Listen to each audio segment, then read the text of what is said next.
Rasulullah pernah suatu ketika lama pergi dakwah, pulang dakwah, gembira sekali Aisyah.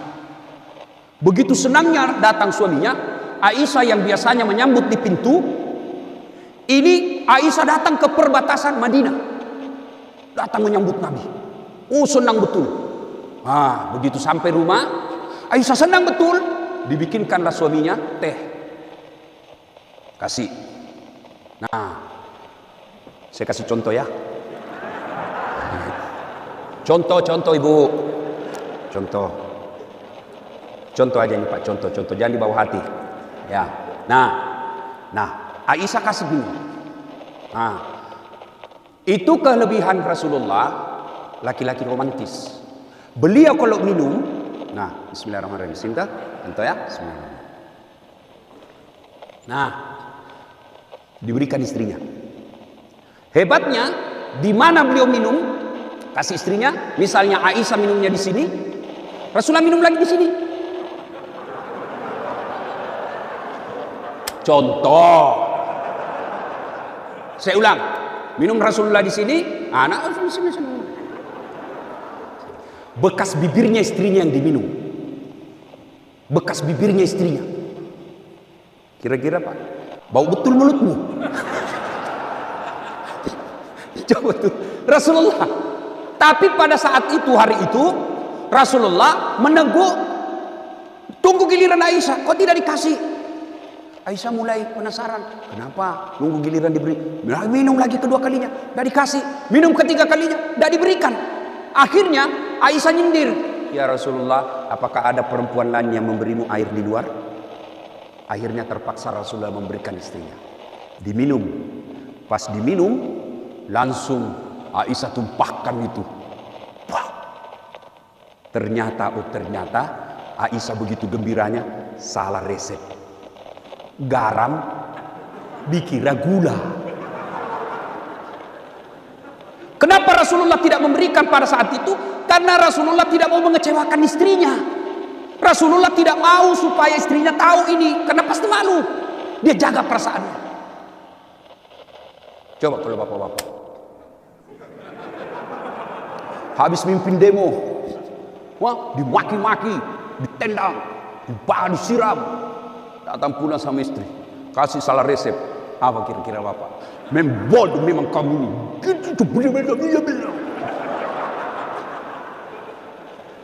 Itulah Rasulullah. Maka pantas Rasulullah itu 11 istri beliau. Berapa Pak? Berapa Ibu? Berapa Ibu? Tidak ada yang berapa. Bu, boleh Ibu tidak setuju poligami, tapi Ibu tidak boleh mencela, menghina orang yang poligami. Boleh Ibu tidak setuju. Kata istri saya, mamanya Cek, saya sih setuju aja poligami, tidak apa-apa. Yang penting bukan suami saya. Benar. Begitu. Jangan mencela orang yang poligami. Kalau Ibu ikhlaskan suaminya masuk poligami, Ibu dapat pintu surga. Dan sudah bilang ibu-ibu banyak jalan menuju surga. Saya bilang memang banyak, tapi macet. Tidak ada polisi lalu lintas lagi. Wah, tambah macet. Tapi apa kata ibu-ibu? Biar macet, yang penting sampai Ustaz. Tidak bisa memang kalau ibu-ibu diajak kompromi. Jadi jangan usah Pak. Nah, Rasulullah itu 11 istrinya, tapi tidak pernah satupun istri beliau mengatakan, saya nyesal nikah sama kamu ya Muhammad. Tidak. Bahkan Bapak tahu Khadijah ketika beliau sakaratul maut, baju yang dipakai 8 kali tambal. Tahu tambal Pak? Tahu ditambal Bu? Robek baju, ambil kain, tambal. Padahal Khadijah sebelum menikah sama Rasul, janda terkaya di Mekah. Paling kaya di Mekah, disegani bangsawan. Tapi ketika beliau sakaratul maut, Khadijah waktu itu usia 65 tahun. Selisih 15 tahun lebih muda Nabi. Tambalan ke-7 itu masih pakai kain. Tambalan ke-8 pakai pelepah daun kurma. Karena Nabi sudah tidak punya kain. Lalu Khadijah memanggil anaknya Fatimah. Fatimah, sini dulu nak. Kenapa, Mak? Tolong kau sampaikan kepada bapakmu, mintakan saya serbannya yang selalu dia pakai terima wahyu. Saya mau pakai kain kafan, mudah-mudahan kain kafannya Rasulullah itu dari serban, saya terhindar dari azab kubur.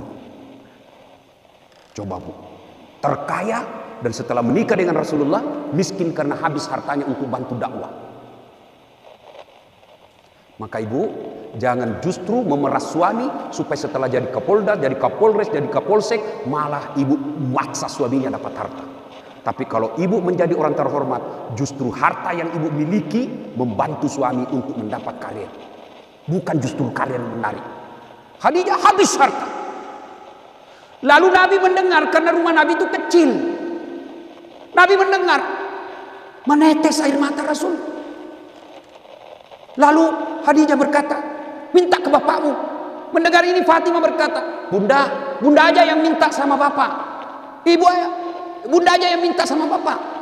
Dengar kata Khadijah, anakku, saya malu minta sama bapakmu. Habis hartanya untuk bantu Nabi, minta kain serban, malu. Kira-kira bapak-bapak, masih ada istri di sini yang malu minta sama suami? Angkat tangan Pak. Bukan diminta Pak, dicuri. Coba Khadijah, pada saat itu turun malaikat Jibril. Kagum malaikat Jibril. Lalu Jibril berkata, ya Muhammad, sampaikan kepada Khadijah. Karena Jibril tidak bisa bicara sama Khadijah, karena Jibril itu hanya bisa berbicara kepada Isa, kepada para nabi, karena Rasulullah Muhammad SAW. Ya Muhammad, sampaikan kepada Khadijah, ada salam dari Allah. Apa tidak bangga ibu-ibu? Salam dari Allah. Saya saja bukan dari Allah, dari Kapolri, dapat ucapan selamat hari raya Idul Fitri di Instagram, di WhatsApp. Pulang kampung saya kasih lihat semua sepupuku di kampung. Kapolri, Idam Asisi. Itu baru manusia, saya sudah bangga. Di mana Allah yang nitip salam? Sampaikan ada salam dari Allah. Tidak cukup sampai di situ. Jibril juga menyampaikan, ya Muhammad, sampaikan kepada Khadijah, Allah telah membangunkan istana dalam surga. Subhanallah Pak Jenderal. Istana dalam surga. Sudah surga, nikmat, tambah lagi istana yang terbuat dari mutiara. Kenapa tidak terbuat dari emas? Kenapa tidak terbuat dari berlian? Kenapa tidak terbuat dari jamrud, safir? Kenapa terbuat dari mutiara? Ternyata menurut para ahli tafsir hadis, karena Khadijah punya sifat seperti mutiara. Ibu-ibu tahu sifat mutiara? Tahu Bu? Tahu mutiara kan? Itu mutiara Bu, hidupnya di dasar laut. Ya kan? Perutnya kan lembut.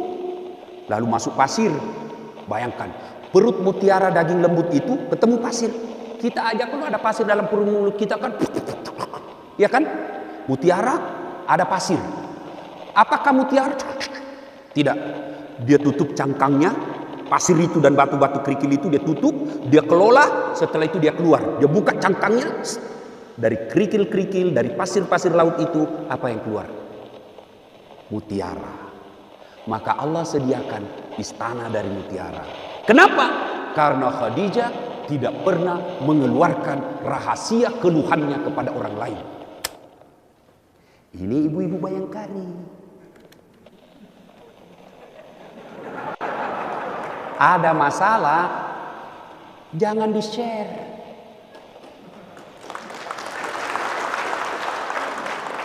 Ini ibu-ibu Bayangkari Amerika, bukan Indonesia ya. Bayangkari Amerika, ada masalah. Satu Polda tahu, tak kusangka kau begitu. Pergi suaminya tugas, update status, kesepian banget. Langsung di-sliding temannya, boleh juga tuh diganti.